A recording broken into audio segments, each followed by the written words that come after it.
এই গ্রাফিতিটা করছি আমাদের সামনের প্রজন্মের জন্য, যাতে তারা হচ্ছে গিয়ে আমাদের ভাইদেরকে মনে রাখে এবং আমাদের ভাইরা যে আমাদের জন্য, আমাদের একটা সুন্দর বাংলাদেশের জন্য যে তারা আন্দোলন করেছে, আমাদের জন্য তারা তাদের জীবনটা দিয়েছে। এবং আমি চাই এটা প্রজন্মের পর প্রজন্ম, যেমন হচ্ছে 1971 সাল 52 সালের ইতিহাস জানে, ঠিক তেমন 24-এর কোটা আন্দোলন যেন আমাদের ইয়ারা জানে যে কিভাবে ফ্যাসিবাদী সরকার, কিভাবে আমাদের স্বৈরাচার সরকার হচ্ছে আমাদেরকে শাসন করেছে, সেটা যাতে আমাদের ভবিষ্যৎ প্রজন্মের পর প্রজন্ম জানে। তাই আজকে আমরা এসেছি, আমরা এবং হচ্ছে আমাদের দেশটাকে খুব সুন্দরভাবে সাজাতে চাই, সুন্দর একটা বাংলাদেশ দেওয়ার জন্য আজকে আমরা পরিষ্কার কর্মসূচিতে এসেছি এবং এখন গ্রাফিতি করছি, যাতে হিস্ট্রিটা হচ্ছে গিয়ে বংশ পরম্পরায় থেকে যায়। এসব গ্রাফিটি আঁকার মাধ্যমে, যেহেতু বর্তমানে দেশে কোনো শাসন ব্যবস্থা নেই, তো আমরা এই জিনিসটার একটু সুযোগ তুলতে যাচ্ছি, যাতে আমরা তুলে ধরতে পারি 7 দিনের মধ্যে বা 15 দিনের মধ্যে সরকার কি চালিয়েছে দেশের ছাত্র জনতার উপর। উদ্দেশ্যটাই সেটা, যেটা মিডিয়ার নজরে আসে নাই, সেটা আমরা দেয়ালে ফুটিয়ে তুলতে যাচ্ছি। আমরা এখন পর্যন্ত যতগুলো গ্রাফিটি আঁকছি সবগুলোই সাম্যবাদী। বর্তমানে যে সরকার আমাদের স্বৈরাচারী শাসন কার্যক্রম চালিয়েছে তারই প্রতিবিম্ব আমরা তুলে ধরছি আমাদের ছবির মাধ্যমে। এই ছবি এবং এর মাধ্যমে আমাদের ভবিষ্যৎ প্রজন্ম এবং যারা এখন মানে শিক্ষার্থীরা আছে এবং সাধারণ জনগণেরও আমার মতে মনে হয় যে তারা এই গ্রাফিটি এবং আর্টগুলো দেখার মাধ্যমে তাদের মধ্যে অনুপ্রেরণা চিন্তা শুরু হবে এবং তাদের মধ্যে দেশপ্রেম এবং যে ধরনের স্বৈরাচারী কার্যক্রম চলেছে তা সব কিছু প্রকাশ পাবে এর মাধ্যমে। মেইনলি এই ওয়ালগুলাতে এতদিন অনেক স্ল্যাং ওয়ার্ডগুলো লেখা ছিল, মানে সরকারের বিরুদ্ধে, ছাত্রলীগের বিরুদ্ধে, এসব তো দেখতে সুন্দর লাগতো না। এখন যেহেতু দেশ স্বাধীন হয়েছে, ওয়ালগুলোকে আবারও সুন্দর করার দায়িত্ব তো আমাদেরই। প্রতিবাদ হিসেবে, দেয়াল রং হিসেবে মানুষ অনেক সময় মুখে বলে করে দেখে। আমরা যে অঙ্কনের মাধ্যমে, রঙের মাধ্যমে আমাদের ভাষাটা প্রকাশ করলাম।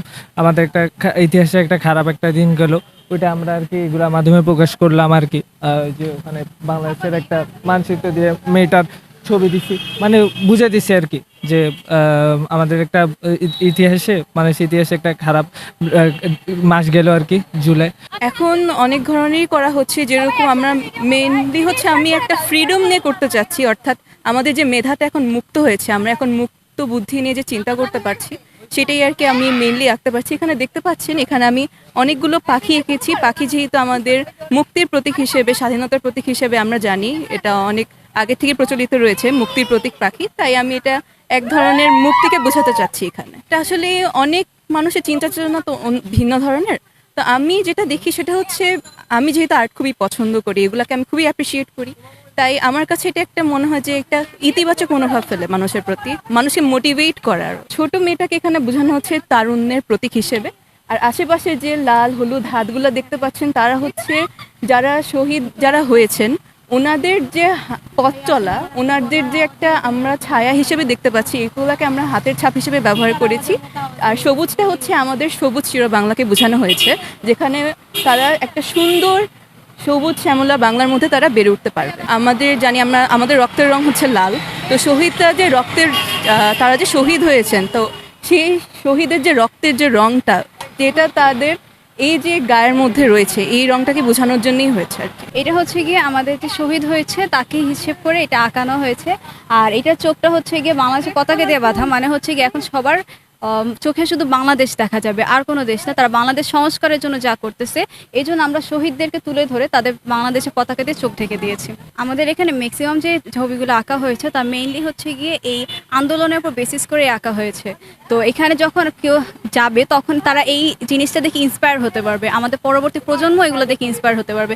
তারা নিশ্চয়ই পরবর্তীতে এগুলো সম্পর্কে আরও ডিটেলসে জানবে, বাট যখন তারা এখান দিয়ে যাবে তখন কিন্তু তাদের জন্য একটা ইন্সপিরেশন হবে যে তারা এই জিনিসগুলো দেয়ালে দেয়ালে দেখতে পারছে। এগুলো আমরা ফুটিয়ে তোলার চেষ্টা করছি।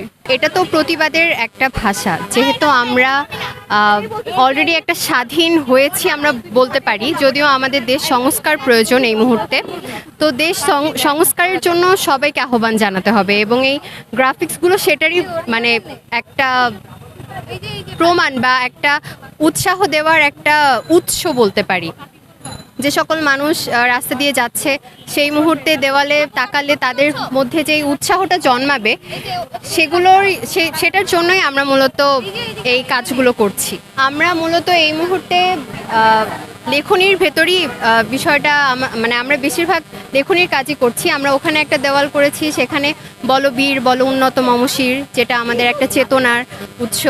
আর এই মুহূর্তে আমরা কাজী নজরুল ইসলামেরই আরেকটা অনুন প্রাতের তরুণ দল, চল রে চল রে চল, যেটা আমাদের সব সময় প্রেরণা যোগাবে। তো সেজন্যই আমরা এই কাজগুলো এই মুহূর্তে করছি। এবং এই তো ছবি আঁকাও চলছে লেখার সাথে। আমাদের টিমে এখানে বেসিক্যালি অনেকগুলো টিম কাজ করছে, একসাথেই আমরা সবাই কাজ করছি। তবে যেহেতু টিম ওয়াইজ ভাগ করে নিয়েছি, 3টে টিমে ভাগ করে, আমার টিমে 7 জন।